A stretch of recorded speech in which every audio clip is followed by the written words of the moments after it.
Sumabog ang Kim Pao mania sa The Alibi premiere. Tinutokso ng mga bituin ang malalim na suspense habang 45 fan group ang nagkaisa sa blue carpet.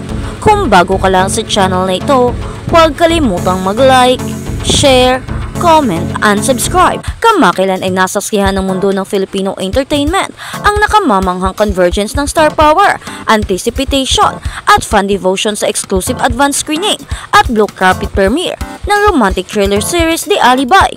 Pinagbibidahan ng phenomenal tandem ni Kim Chiu at Paolo Avellino na mas kilala bilang Kim Pao.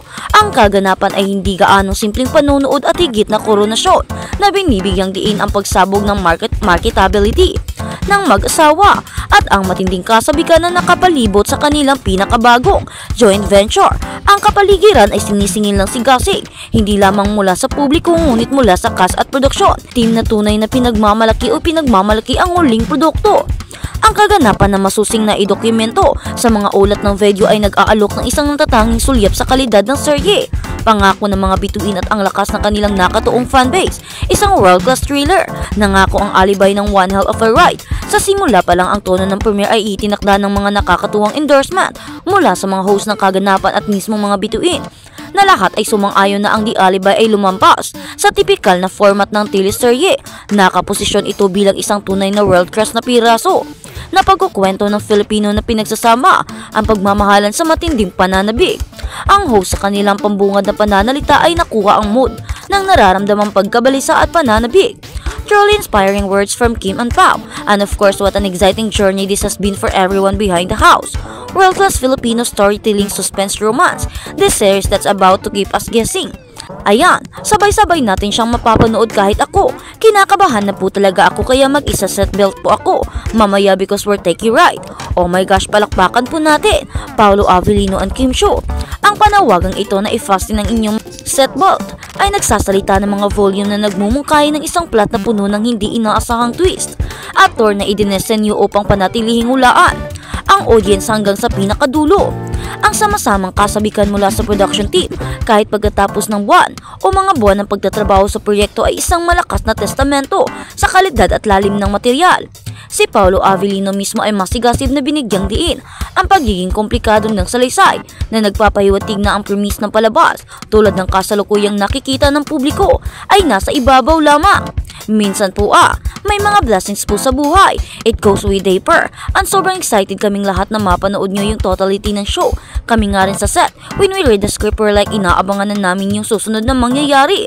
Sobrang excited. So thank you so much to everyone for being here and enjoy the rest of the show. When it comes out, ang pag-amin ni Avellino na ang maging mga miyembro ng cast ay sabik na naghihintay sa mga susunod na pag-unlad sa script sa panahon ng production ay masasabing pinakamalakas na pag-endorse na matatanggap ng serye. Iminumungkahi nito na matagumpay na napanatili ng The Alibi ang suspense at intriga nito kahit na para sa mga taong pamilyar na pagkalahatang trajectory ng kwento. Ang assurance ni Kim Chiu isang natatangi at hindi inaasahang paglalakbay ng karakter, nagdagdag ng iba't ibang pag-asa ay ang bigat ng madamdaming pahayag ni Kim Chiu kung saan ipinahayag niya na ang napakalaking pagmamalaki sa proyekto at sa mga natatanging hinihingi nito sa isang karera na sumasaklaw sa maraming matagumpay na teleserye. Ang pagtataas ni Kim ay may malaking otoridad. Malinaw niyang sinabi na kakaiba ang seryeng ito. Hi, thank you to all very much for being here. Ang dami-dami ko nang nasali na teleserye pero noong napanood ko to sabi ko sobra iba kakaiba diba siya. At yung character development ng bawat isa. Abangan niyo yan kasi wala pa kayong masyadong nakikita. Parang patikim pa lang. Ang pagpapakilala ni Kim sa kanyang karakter si Jason Cabrera ay nagbibigay diin sa pagiging komplikado ng mga tungkulin sa pamamagitan ng pagtukoy sa mga unang sulyap bilang patikim lamang. Isang maliit na panlasa. Tinityak niya sa madla na ang lalim ng plot kasama ang makabaluhang pagbuo ng karakter ay higit pa sa nakita nila sa mga trailer. Ang discarding ito na piniling paghahayag isang karaniwang pamamaraan sa pag-promote ng trailer ay malinaw na gumana na nag-iiwan sa madla na lubos na nabihat. Ang kanyang huling tawag sa pagkilos sa mga tagahanga ay simple at taos-puso. Napakarami pa pong nangyayari sa sana kapitan nyo talaga yung mga sming teleserye. Napakaganda at proud na proud ako sa makakatrabaho ko lahat. At even may matagal na ako sa showbiz. Ang dami ng moments are fun. We have malaking palakpakan naman. Ang sama-samang enerhiya at sigasig na ibinahagi sa pagitan ni Kim at Paolo sa entablado ay nagpapatunay sa pamumuhunan ng mga tagahanga sa kanilang napapabilitang chemistry sa labas ng screen na na magmumungkahi na ang kanilang matatag na relasyon. Sa pagtatrabaho ay direktang naisalin nakakahimok na panunood. Kapangyarihan ng tagahanga Unchained, The Kim Pao Universe mobilizes marahil ang pinakamamanghang, visual at emosyonal na napakalaki na aspeto ng premiere ay ang manipis at organisadong lakas ng fanbase ng Kim Pao. Ang asul na carpet ay epektibong ginawa isang deklarasyon ng katapatan na nagpapakita ng katayuan ng tandem bilang tunay na people superstars. Nakuha ng tagpapasalamat na voice-over na vlogger ang kahangahangang sukat ng pagpapakilos ng tagahanga. Ayan na po, pagdating sa blue carpet na people superstar Kim Chiu and Paolo Avellino, also known as Kim Pao. Thank you sa 33 official fan groups po ng Kim Pao at sa suporta ngayon. Thank you Kim Pao Universe Official.